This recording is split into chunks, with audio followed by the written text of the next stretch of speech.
घेऊन त्या ठिकाणी जसं काम केलं अशाच पद्धतीचं काम खेड शहरामध्ये या परिसरामध्ये महात्मा ज्योतिबा फुले यांचा पूर्णाकृती पुतळा, त्या ठिकाणी सावित्रीबाई फुले यांचाही पूर्णाकृती पुतळा असे चाकणप्रमाणेच त्या ठिकाणी स्मारक व्हावं अशी अपेक्षा बापू आमच्या सर्वांची आहे।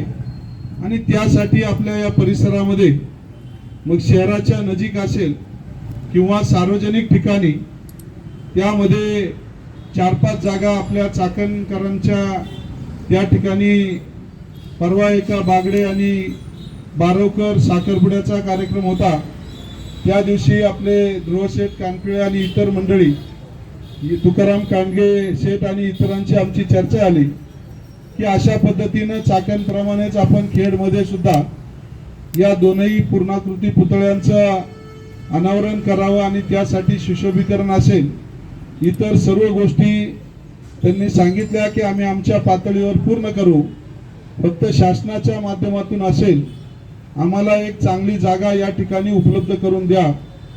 मी सर्व आजी माजी पदाधिकारी सर्व पक्षीयांना विचारात घेऊन खऱ्या अर्थानं बापू आपण एक चांगल्या जागेचं नियोजन करू आणि त्या ठिकाणी काही दिवसामध्ये तुम्हा सर्व सहकार्यांच्या माध्यमातून, आपल्या समता परिषदेच्या माध्यमातून, अनेक दानशूर मंडळींच्या सहकार्यानं चाकणप्रमाणेच आपण स्मारक उभं करू असा या ठिकाणी विचार मांडतो।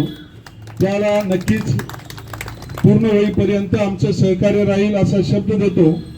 आज आपण सर्व मंडळी या ठिकाणी महात्मा ज्योतिराव फुले यांना अभिवादन करण्यासाठी मोठ्या उत्साहामध्ये उपस्थित झालेले आहात। उपस्थित सर्वांच्या वतीनं, वैयक्तिक माझ्या काळे परिवाराच्या वतीनं, पंचायत समिती खेडच्या वतीनं या ठिकाणी सभापती, उपसभापती आणि सर्व सहकारी उपस्थित आहेत।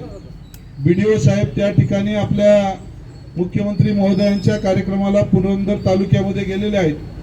त्यामुळे पंचायत समितीच्या सर्व अधिकारी पदाधिकारी सर्वांच्या वतीनं आणि आपल्या खेड तालुक्याच्या आम जनतेच्या वतीनं आदरणीय आपल्या सर्वांचे मार्गदर्शक शिक्षण महर्षी महात्मा ज्योतिराव फुले यांना जयंतीच्या निमित्तानं अभिवादन करतो आणि थांबतो। रामकृष्ण हरी।